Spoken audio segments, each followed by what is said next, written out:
welcome back again to my channel. In today's video we'll be learning how to make this blouse with extended rectangular peplum. The inspiration is on the left side of the screen while my recreation is on the right side of the screen. This tutorial is beginners friendly, very quick to make. If this is what you want to learn, then let's get to the video. I made use of 2 years of this pattern crepe. I'm going to be drafting this on a paper first so that you guys can see the markings. Okay, from the top of my paper I'm going to come down to my bust point, which is 9.5 inches, and then I'm also going to mark my waistline, which is also the half length, 16 inches, but then I'm going to be adding an allowance of 1.5 inches to it. Half inch is going to be for joining the shoulder and then 1 inch for joining the peplum later. I'm just going to mark this at multiple places so I can have a straight line. Then I will go in with my ruler to connect all the points together like so.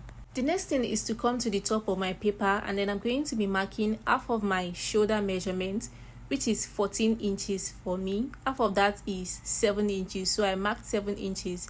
And because this blouse has a cut together sleeve, so I'm going to be marking my sleeve length. I'm using a sleeve length of 6 inches. Okay, so from that 7 inches mark, which is half of my shoulder measurement, I marked another 6 inches plus extra 1 inch for folding allowance.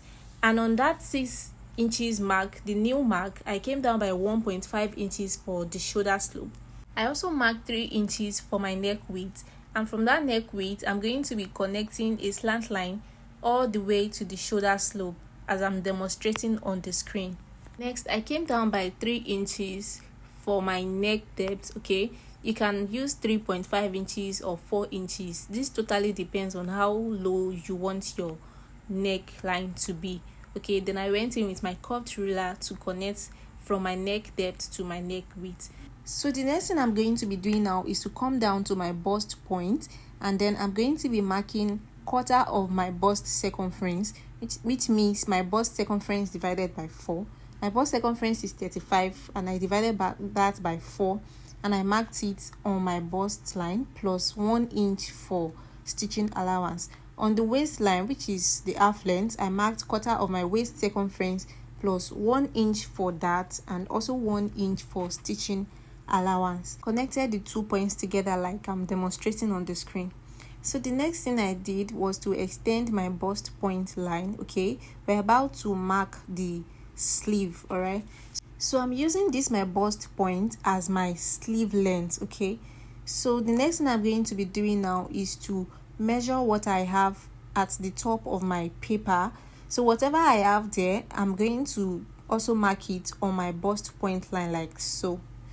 Measuring that, I had 14 inches, so I'm also going to mark that same 14 inches on my bust point line, and then I'm going to connect the 2 points together with a straight ruler, just like I'm showing on the screen. I went ahead to curve that part into the body like so. So now we are almost done with the drafting of the front pattern. So the next thing I'm going to be doing now is to mark my darts, and to do that I'm going to be dividing my nipple to nipple measurement by 2, and then I'm going to be marking that on the waistline and also on the bust point line. So mine is 3.5 inches, which I marked on the waistline and on the bust point line, and then I connected with a straight ruler. So on that waistline I'm going to be marking half of an inch on both sides of the dart leg, and then to connect the dart back to the upper part I'm going to be coming down by 1 inch from my bust point line, and then I will connect from that point to the dart leg just as I'm showing on the screen. We are basically done with the drafting of this pattern. So the next thing I'm going to do now is to go ahead and cut with my scissors. Note that everything we have been doing since, you can totally do them directly on your fabric. The reason I'm not doing that directly on my fabric is because the markings will not be visible for you guys to see. That is why I'm drafting it on paper first.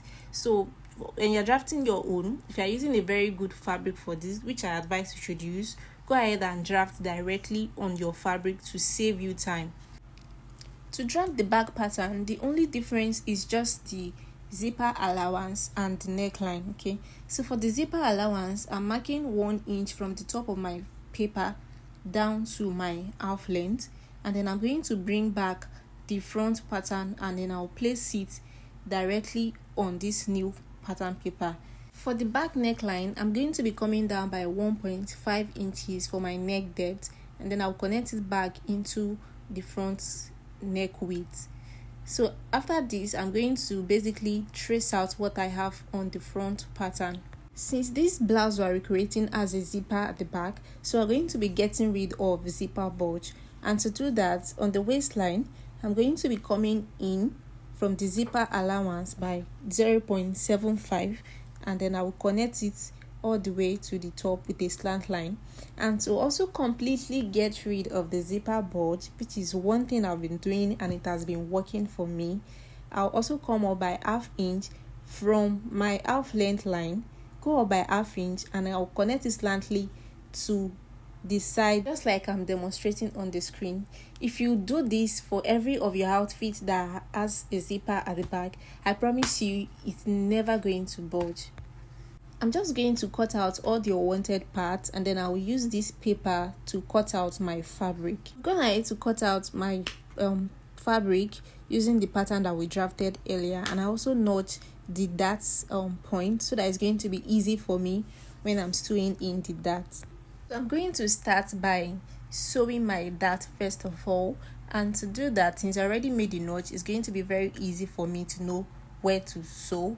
But for the length of the dart, I'm just going to refer back to my paper, and then I'm going to measure out the length I have there, which is about 7 inches. So when I'm sewing, I'm going to sew and stop at 7 inches slantly. So head over to my machine now, and then I'm going to stitch in all the darts on this fabric.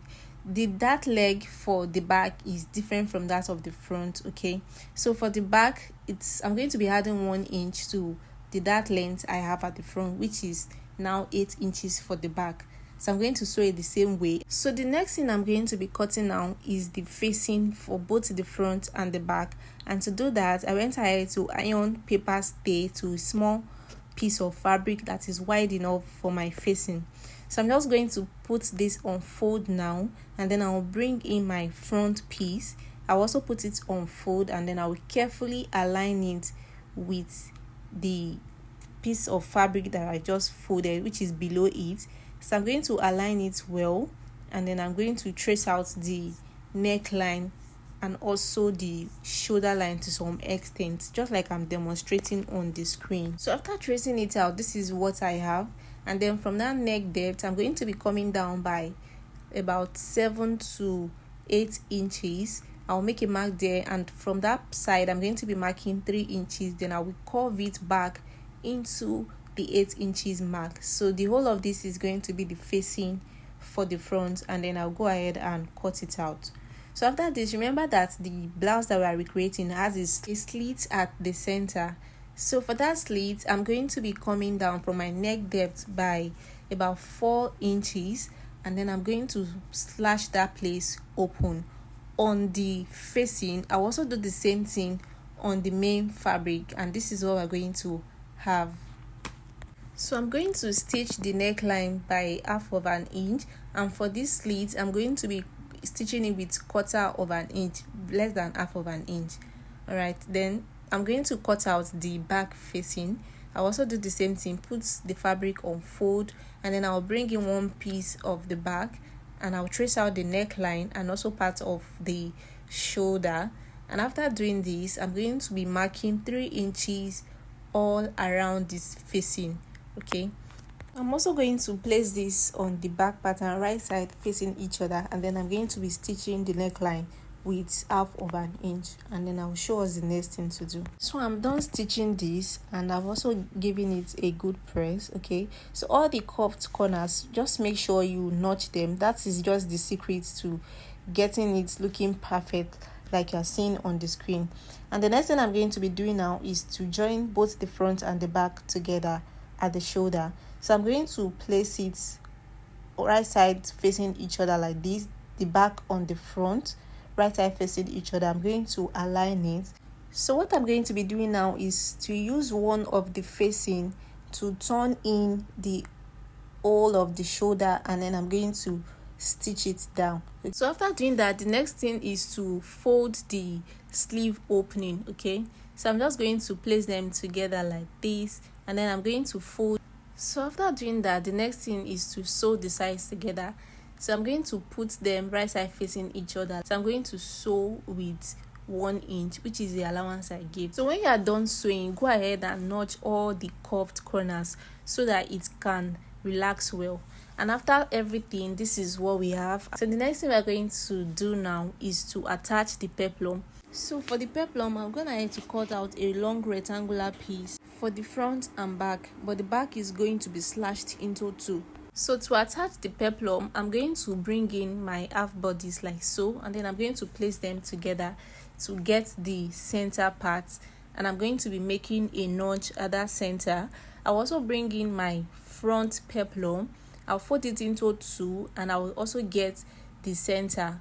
So after getting the center, I'm going to place them right side facing each other, the peplum and the main bodies like this, and then I'm going to stitch from that center all the way to the side seam with 1 inch.